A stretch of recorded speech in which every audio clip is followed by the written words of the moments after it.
You retrieve the empty net. You don't seem to be able to catch anything at the moment.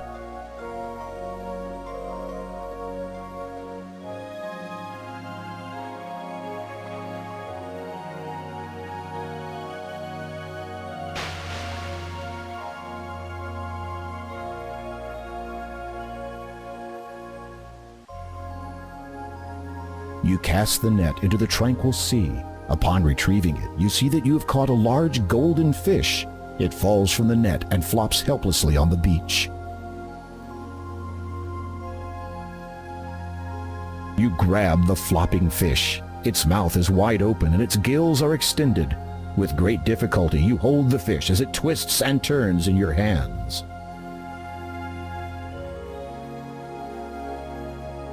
You toss the fish back into the tranquil sea.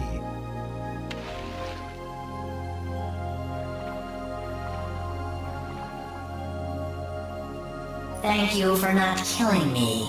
For your kindness, I will gladly take you across to the other side of this vast sea.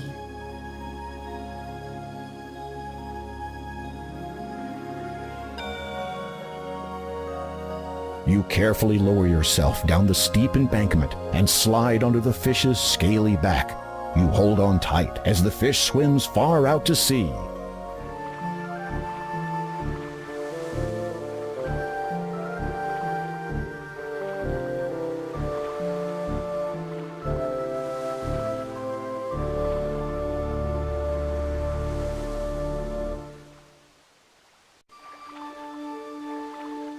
You slide off the fish's back and clamber onto the sandy shore of a surreal little island.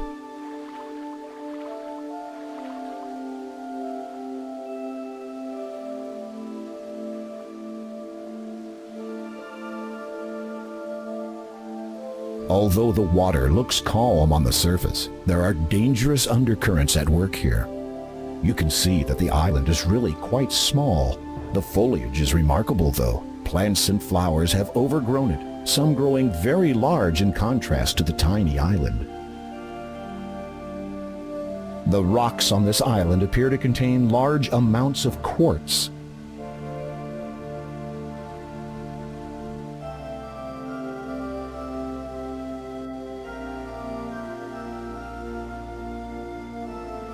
The trees on this small island are tall, with spreading branches and huge fan-like leaves.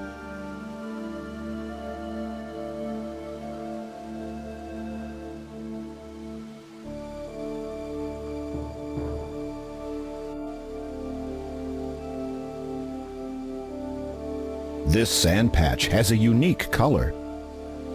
You hold your finger up in the air. You hold.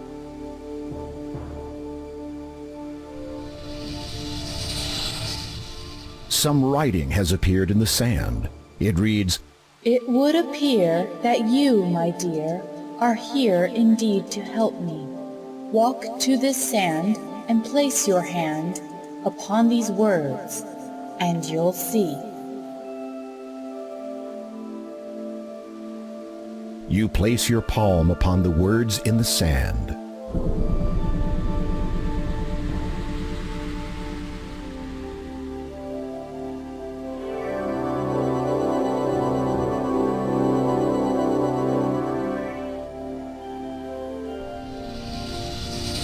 You notice some more writing in the sand near the portal. It reads, "You may return, but pause to learn a way to flee this cursed place. My end draws near, so hurry, dear, and come swift to me in haste." A chunk of quartz rock rests on the sand. You pick up the beautiful stone of quartz.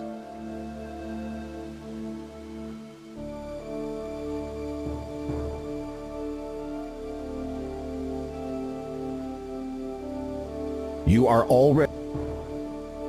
You will need to.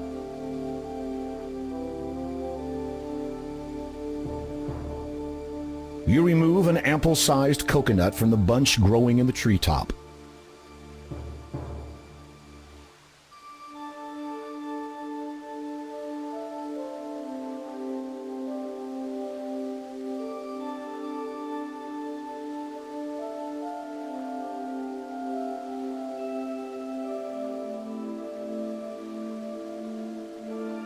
Using the sharp blade of your sword, you slice the coconut clean in half.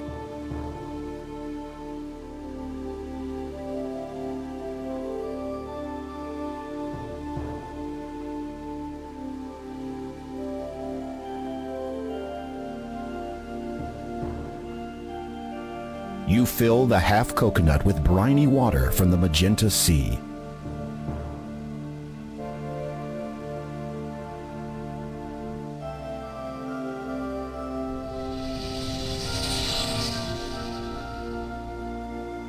Three symbols are depicted in the sand. Perhaps each one represents an action that must be performed in order to establish an escape route from this strange place.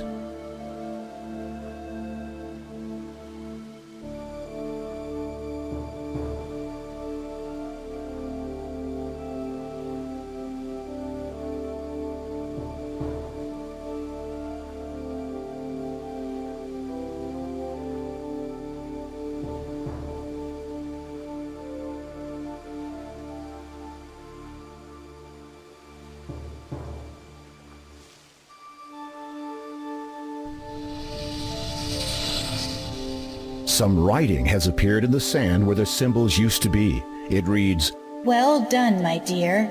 You've come so near. A king's quest is soon to end. But if now you go, alone you'd know, our broken path would ne'er mend. Suddenly the sand begins swirling again. In place of the poem appears yet another portal.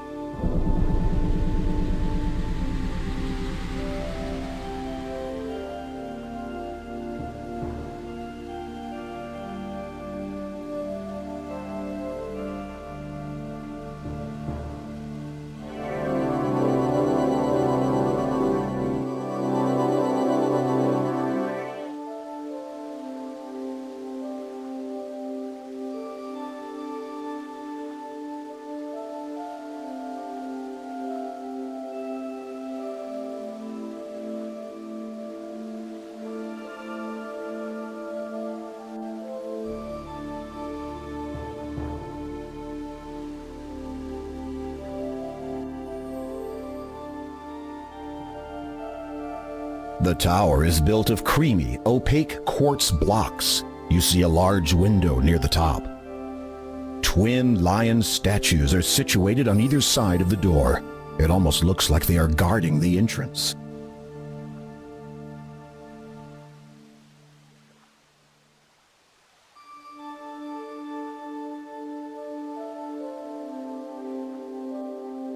Upon closer examination, you see that the door contains several ring-shaped indentations surrounding a small hole in the very center. The circular gold object fits perfectly into the door's outer rim.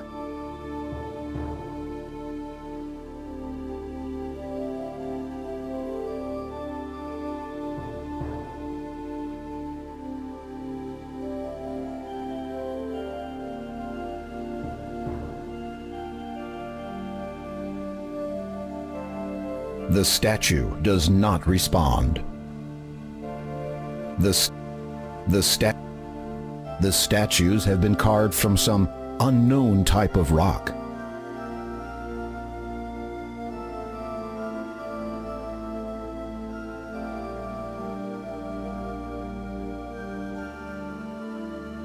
The statues have been carved from some unknown. The door is the door.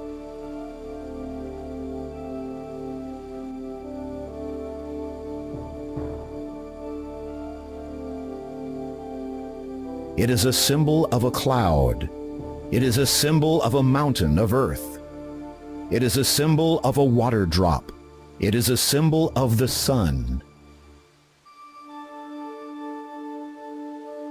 Nothing happens when you push the symbol. You surmise that something is still missing from the hollow. Nothing. The hollow is not very deep.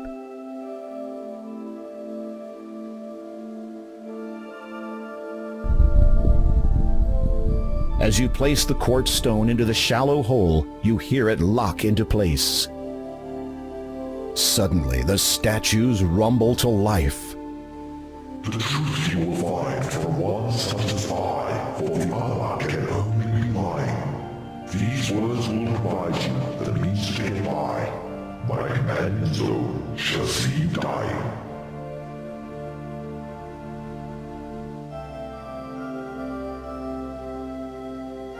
If you were to ask my companion if he knows the way through this door, he would answer, no.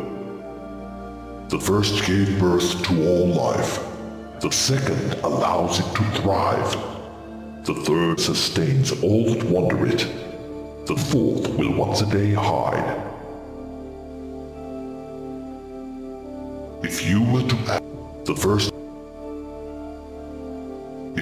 to ask my companion if he knows the way through this door, he would answer, yes. The first carries all manner of weather. The second gives cause to be burned. The third is shallow, as it can be deep. The fourth, to bear fruit, must be turned.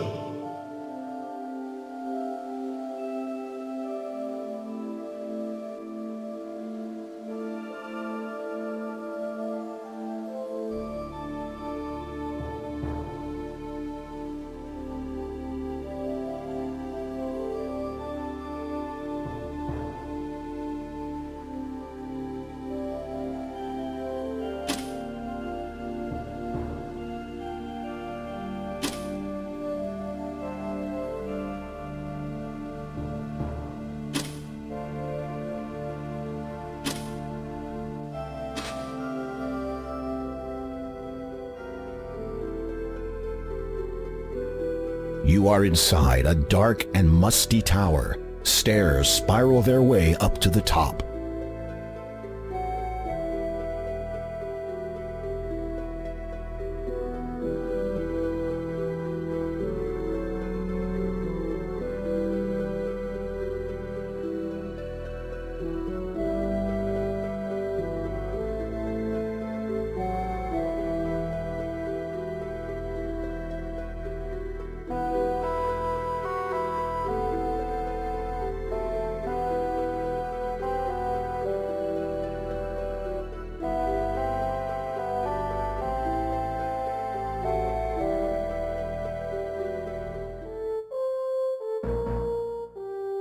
This is the biggest lion you have ever seen. He could eat you with 2 bites of his powerful jaws. His tail thumps repeatedly on the floor. You are at the top of the wooden steps in the quartz tower. A door leads off to the north. The huge lion just snarls at you. You might be irritating him. Your crystal has become a dazzling emerald. You sense magic in its refracted light.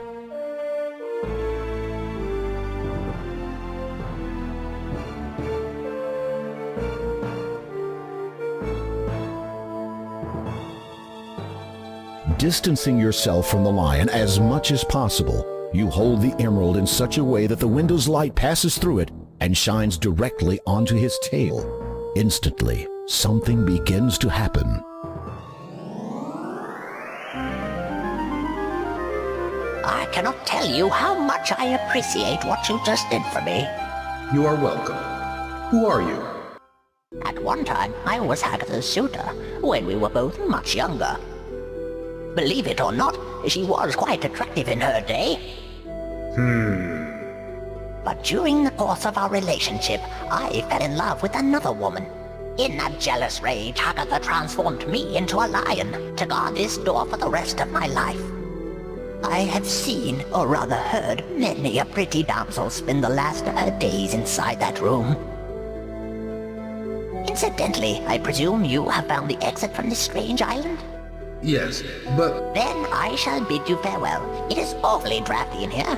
Strange, I didn't notice that when I was covered in cat hair.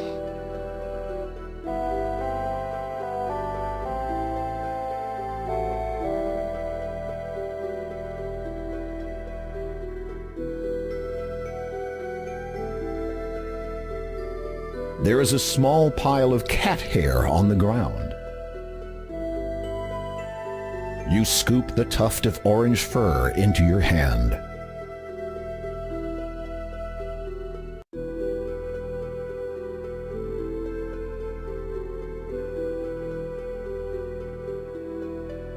Oddly colored light from outside pours through the window. The heavy wooden door is closed. A length of chain is tied to a sturdy wooden block. You do not need this old chain. You lift the heavy wooden beam that holds the doors in place.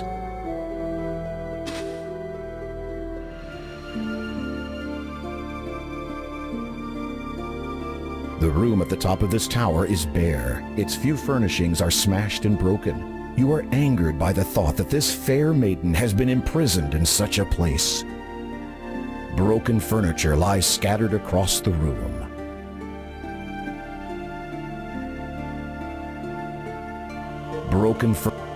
There's nothing. A battered dresser sits to one side of the room.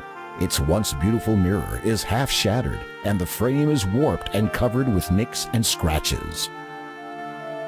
She is even more lovely than she appeared in the magic mirror.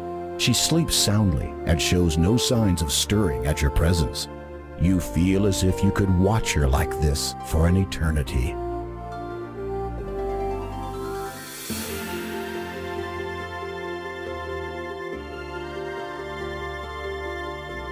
Unfortunately, it only seems like a fairy tale.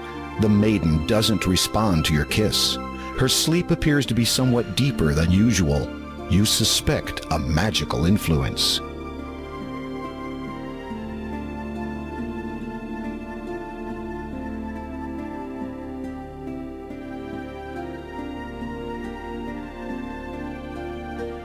As you hold the emerald over the girl, you realize that the light from the window does not penetrate this part of the room.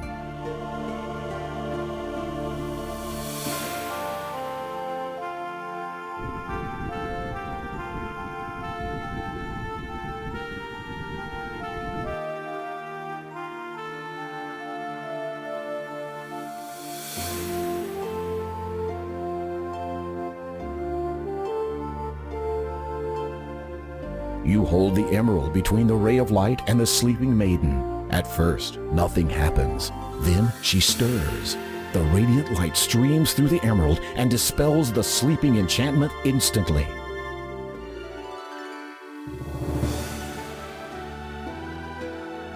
Hello, Graham. Hello. I think you have me at a disadvantage, milady. Oh, of course. My name is Valenice. I've been watching you. Watching me? But how? In my sleep, from the moment you arrived in Kalima. The lines in the sand. Those were your words? This is a strange place, filled with much strong magic. Once you arrived, I discovered a way to communicate to you from my sleep. I hope you found my words to be of some aid. Indeed I did, milady. My heart was warmed greatly when you expressed your longing to see me. I have come to learn a great deal about you, Graham, of your nobility and bravery. I know why you came here, and how truly deep your feelings are for me. I want you to know that I have come to feel the same way for you. Something about the way she looks at you speaks 1,000 words. She loves you, Graham. She really loves you.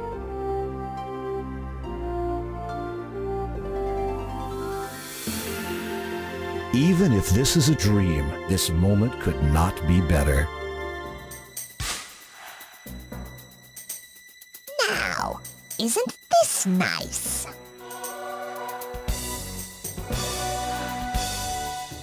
What a pretty pair.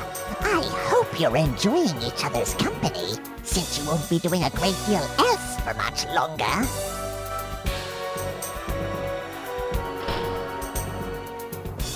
The door! Why, you... Which? I'm sure it would have rhymed. Silence. I will not be so spoken to by the likes of you. Why do you despise her? What has Valenice ever done to you? She has the attention of men all over the land. Attention that once had all been mine. I won't allow her to take it away from me. I think you should just allow the two of us to go. And why would I want to do that? We would leave your realm together, never to return. Then you would have all the attention you could ever want again. Nice try, my pretty fly. But you are caught in my web now. And besides, the father would not want you returning and interrupting his search. The father? Is he one of your male admirers? You think that the father is one of my admirers? You silly boy. How naive you are not to even realize that the man in charge of your own army is the man who wishes you destroyed.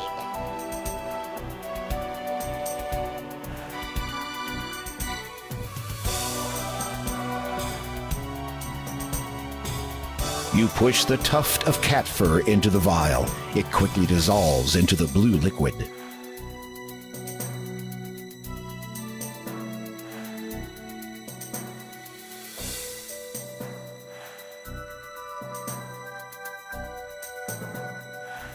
I have something that might interest you. A youth potion. Brewed from a nightingale, no less. You have it? Well, don't just stand there, you foolish boy. Give it to me. Yes, this is it. I thought I'd never see it again. At last, I have the finished youth potion in my hands.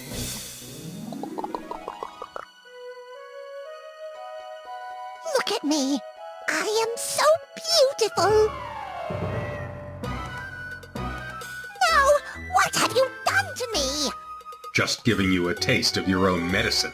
How could you? I'll never be able to show my face anywhere.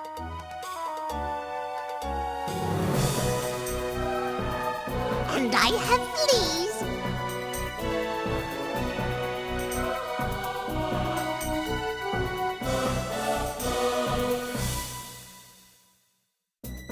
How bad is it? Let me see. My eyes!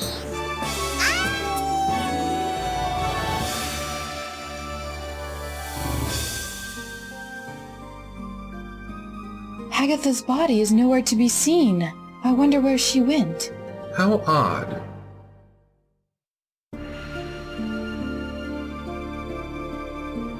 You'd love to walk hand in hand with her, but right now it seems as if Valanice is waiting for you to talk to her. Yes, I beg your pardon? you were trying to think of the best way to ask me to marry you. As I said, I have seen you in my dreams ever since you arrived in Kalima, and I have come to feel for you the way I know you feel about me. So the answer to your question is yes. But I haven't asked you yet. There is a far better question you could ask, such as, where shall we be wed? In your kingdom or mine? Yours. There is something I must attend to in Daventry that may ruin the occasion otherwise. Whatever you decide, my dear. You manage to break open the door. The two of you venture to the smaller island, where the portal still swirls expectantly. As you step through it, you find yourself wondering where it will teleport you.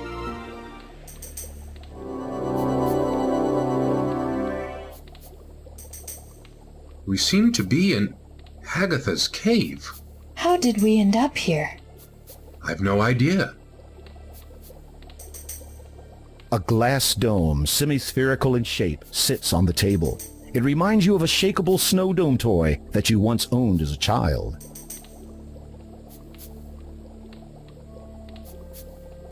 A glass... Inquisitively, you pick up the glass dome to inspect it more closely. Astounding. Within the dome's wall of glass is contained the entire island realm, quartz tower and all.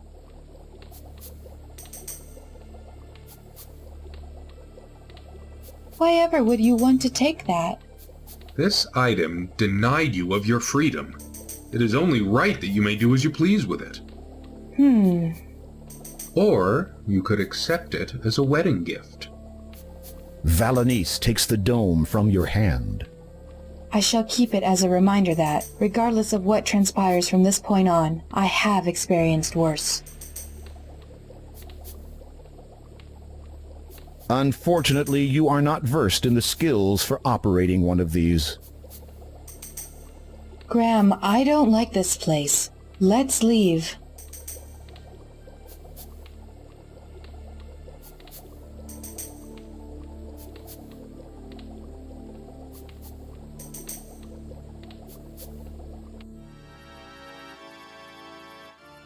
As you exit the cave, you notice that it is night already. Also, the two of you seem to have some company.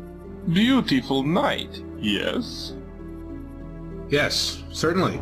To what do we owe the, pleasure of your visit? Why, King Graham, surely you do not still think of me as the enemy? If I had wanted you destroyed, it would have been a simple enough thing to do. No, I have come only to ask a question of you, if I may. Of course. And what would this question be? I wish to know, have either of you ever seen a wedding ceremony performed and orchestrated by a highly experienced and rather exceptional mage? Not really. I cannot say that I... Well then, prepare yourselves. I promise you both that this will be a night to remember.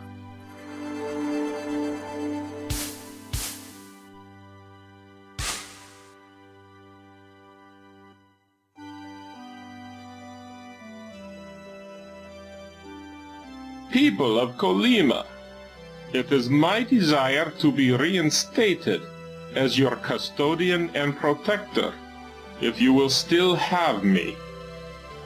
The crowd is silent. Then a murmur. It grows until finally everybody cheers in agreement and support. Very well. Therefore, with the power and authority you have reinvested in me, I wish to conduct the ceremony of these two deserving people who have chosen to join together in marriage. Behold!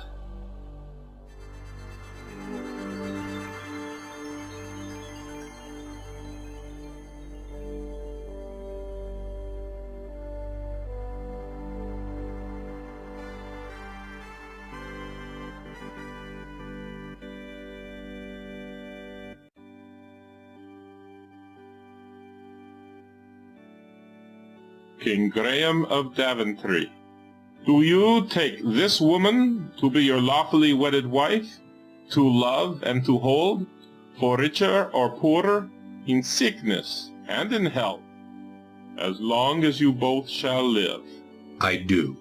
Lady Valenice, do you take this man to be your lawfully wedded husband, to love and to hold, for richer or poorer, in sickness and in health, as long as you both shall live? I do. Do you have a wedding band? Yes, it is a gift from Anastasia's parents.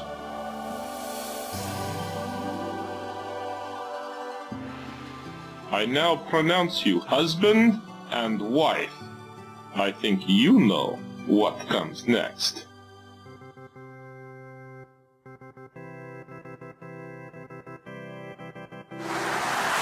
The crowd's jubilance reaches a new height. The people of Kolyma seem only too eager to rejoice in your newfound happiness. I cannot thank you enough for your service to me in ensuring the safety of my family. Without the Brotherhood's moral decadence of old, the people of Kolyma can finally move forward. And I will not forget the chance you have given my husband and I to spend an eternity together. Your kindness will always be remembered. Your valor and bravery shall echo in the Mer people's songs for ages to come. The legacy of your homeland lives on, due to your exemplary honor. Now, King Graham, it is time for you to take your bride to her new home. But my ship, my crew... I have sent them home already. By now, they will have notified everyone of your imminent arrival. Imminent arrival? Trust me.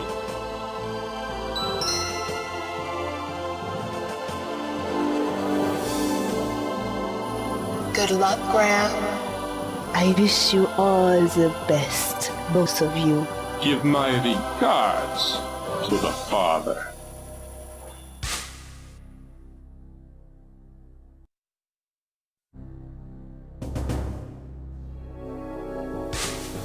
As the vapor subsides, a deafening roar erupts from the audience. All have come to bear witness to your return and the coronation of your new bride. Welcome back, Your Majesty. And may I say, never have I seen a more beautiful and stunning bride than the one you have returned with. I trust you found your journey through Kalima void of peril or incident. Agatha told me of your treachery. Who are you? Why do you call yourself the father? What are you searching for? You need only know this. You would do best not to treat one like I in such a manner. I must, with much regret, inform you all of a great treachery in our fair land. This man, he who has sworn loyalty to Daventry and its crown, is a traitor. He has conspired to have me slain away from home with the intention of pursuing his own insidious ambitions here. Guards, seize him! You have made a terrible mistake, you know.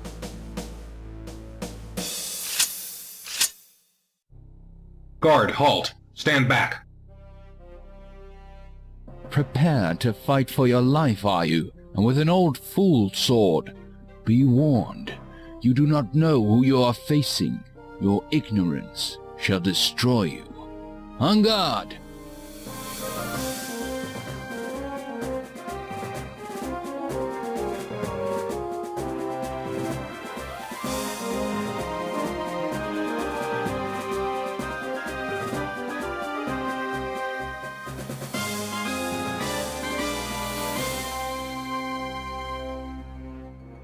It is over.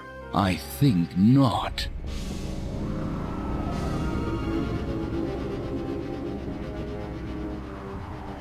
Thrice now I curse, and from the first, your family shall feel the worst. Soon shall you see they'll surely be in the most dire jeopardy. Then as your foe, 'tis I who will sow the spell to cause your heart to slow. And for my shame for you the same, over Daventry your heir shall reign.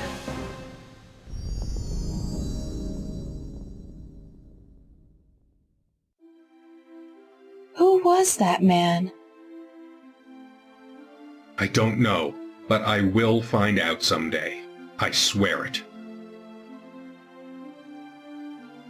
Listen, we will deal with any curses as we find them, or as they find us. Come, you must show me around your kingdom. I wish to become accustomed with the realm in which we will be raising our children. What about your coronation? Later.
between us won't be torn in two. Once waked from sleep, a smile and speak will open a door forevermore. Fates unknown, so rarely shown. Together you and I will see it ever sown. When you saw me, the truth you would see, that your heart could feel its emptiness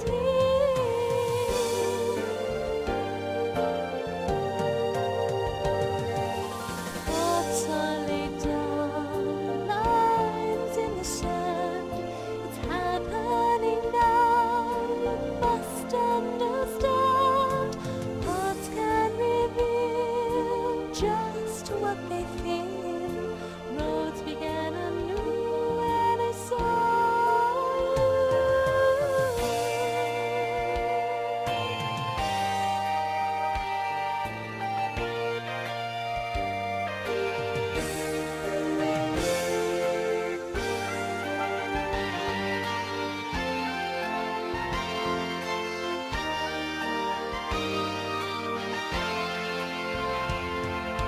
Soon we shall pair our lives true and fair.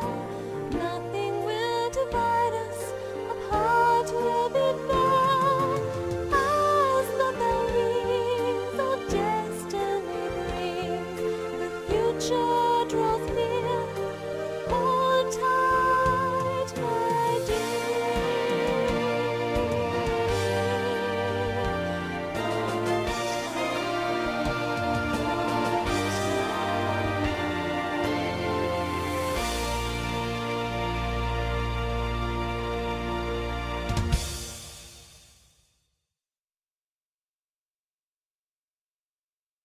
You scored less than 185 points. We encourage you to play again and try for the top score. Thanks for playing. We hope you enjoyed King's Quest II: Romancing the Stones.